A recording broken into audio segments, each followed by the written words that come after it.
Welcome back to the news at 10. In the southeast now, Anambra and Imo states are placing priority on health and well-being of women and children.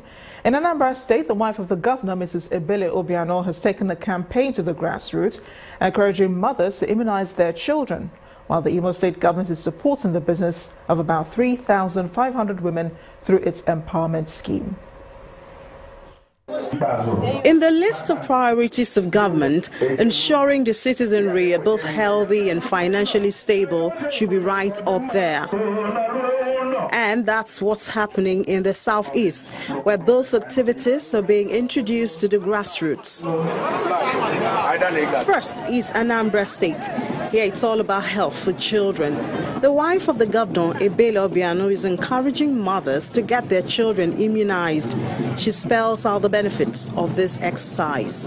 Totally eradicate infant mortality if we do this religiously and judiciously. And I will also use this opportunity to ask the commissioner to ensure that all the local governments, all the public health care centers, have enough doses of these vaccines.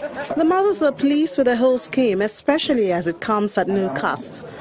According to what the mommy said, that everything here is very free, so they're not collecting any money from us. I'm very happy because no one you put sugar inside his or her mouth and the person will vomit it out.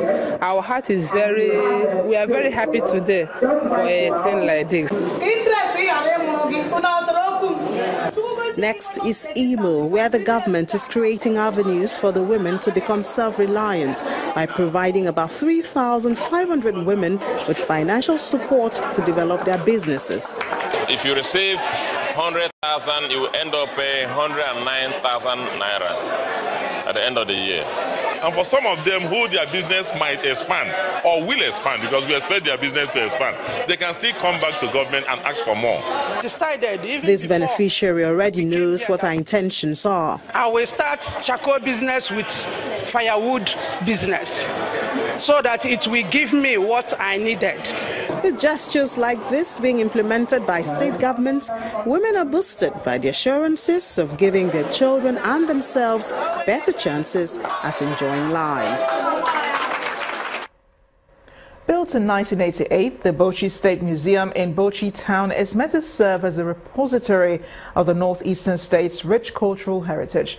But owing to neglect and lack of maintenance, the facility is in comatose state with collapsed structures.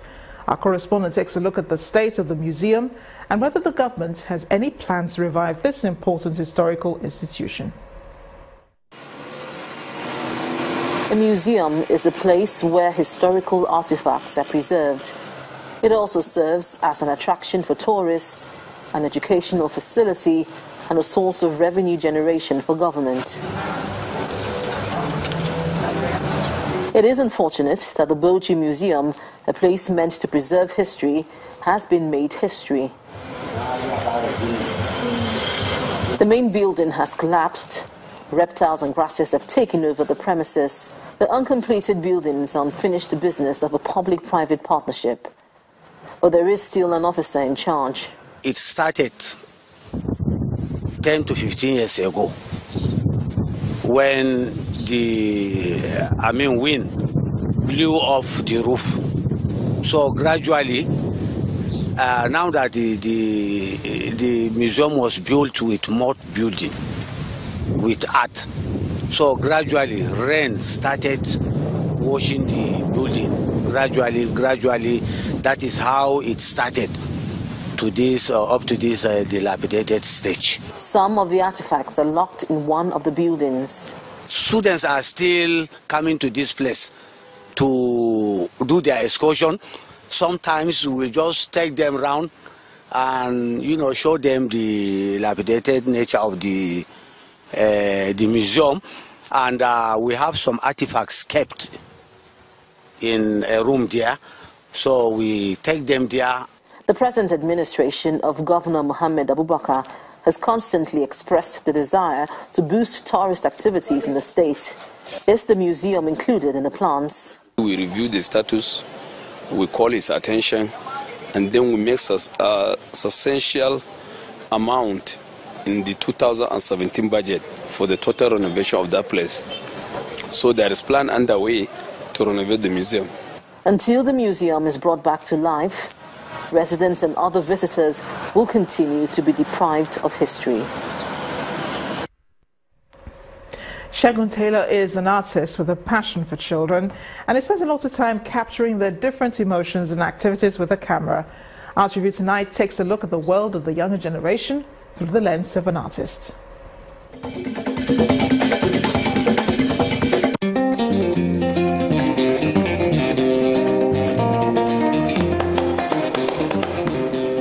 Children are the future, and that's why this artist is fascinated by them, especially those living in the rural areas.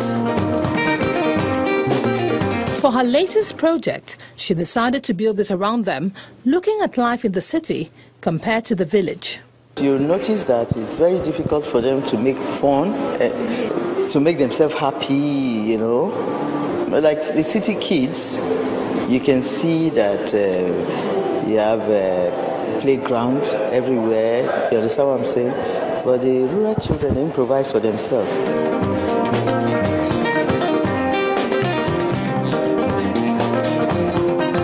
Over 10 images in black and white capture these emotions we see.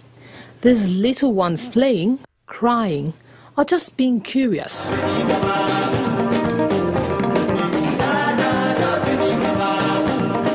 The one that I tagged my brother's keeper, the two kids, you know, when I saw them, I was intrigued. And what were they eating exactly? But, you know, the other one was asking the other one for food. That one was maybe taking Gary. And the other one stretched his hands, you know, and the other one gave him some Gary. That one is a series with my brother's keeper. So I was really touched because I was just following the series to see where it will end up. You understand? And then another one that intrigued me that I called the builders. Despite a significant increase in net enrollment rate in recent years, it is estimated that about 4.7 million children of primary school age are still not in school. This artist is worried about the numbers.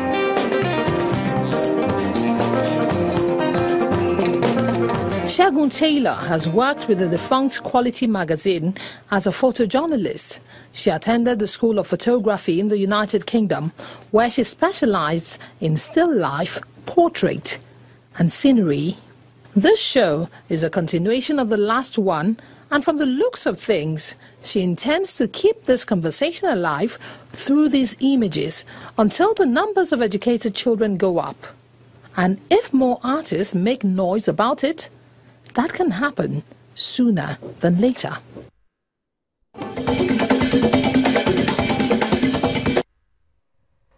Residents of Abagana community in Anambra State are crying out for justice over the death of one of their own, Mr. Ebele Mochu, who died in police custody after he was arrested over the Ukpo Abagana communal land disputes which occurred on August 19, 2016. The land tussle between both communities has been on for a while, with lives lost and property destroyed. Our community report tonight looks at the issues and the state government's action plan. Etisalat, now you're talking.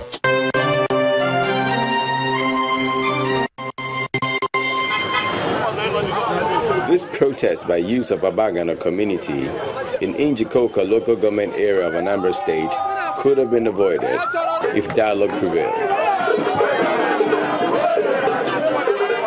But that did not happen, and the result is the demise of one of their sons, who is said to have died in police custody.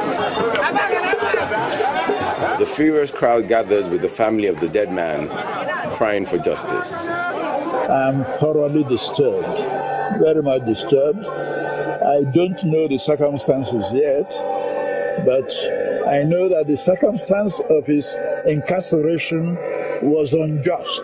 If you look at all the statements in all the trials and proceedings, the man was not involved, just like all those that are held in detention. 15 of them with a woman for no just cause. For no just cause. But something must have caused this. Something must have caused his incarceration along with the others. Following the violence that plagued the Abagana and neighboring Ukpo village, which claimed the life of this man in August of 2016, and led the state government to set up a panel to chart a peaceful coexistence plan. So what could have caused this? Part of the land in dispute is a stream they call Ochichi. This is where all of us went to fetch water when we were small children. And if you go to that same Ochichi, there is no link from Ukpo to Ochichi. So it surprises me personally that that place will be one of the areas that Ukpo is contesting as part of their community.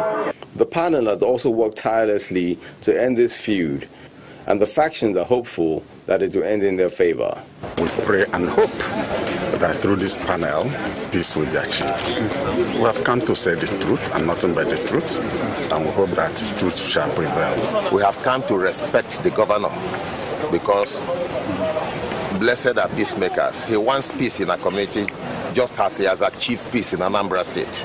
On a visit to the disputed area, the chairman of the panel can only appeal for calm. When we are talking about land, we are talking about God. Because God created the land. No human being created the land. So let us leave a rich legacy for generations unborn, so that they will not live in acrimony, they will live in peace.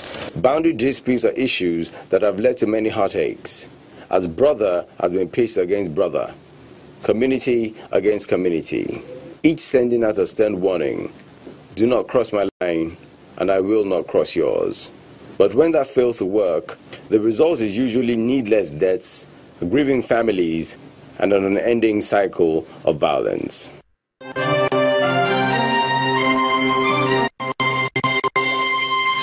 Etisola, now you're talking. Staying with news from the communities, the poor state of rural health care and educational facilities in Niger State has become a major source of concern for the governor, Abubakar Bello. While offering a promise of prompt intervention during a tour of Agay local government area, Governor Bello said there is an overwhelming need to address infrastructure decay at the grassroots areas of the state.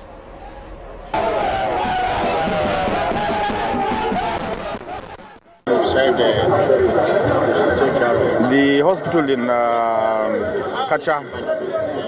Kacha especially, needs to be upgraded to a general hospital, and that has already been captured in the budget. There's a lot of work to be done. There has been neglect of local governments for many years. They lack so many basic facilities they need to live a normal life. It will require a lot of money. It is in a very bad state. Just like many other schools I've seen within the state. And like I always say, this is a result of neglect of many years, 20, 30 years. We will try our best to see that under the whole school approach, if we can address the girls' school in Kacha, it means we have to work very hard towards improving our IGR. I doubt if our FAC allocation will address the challenges of the time. So what it means, we have to find alternative sources of funds to address most of the issues. Still ahead on the news at 10, France is a new leader. Here's Emmanuel Macron, who has just been elected president in a landslide election. That's coming up after the break. Please join us again.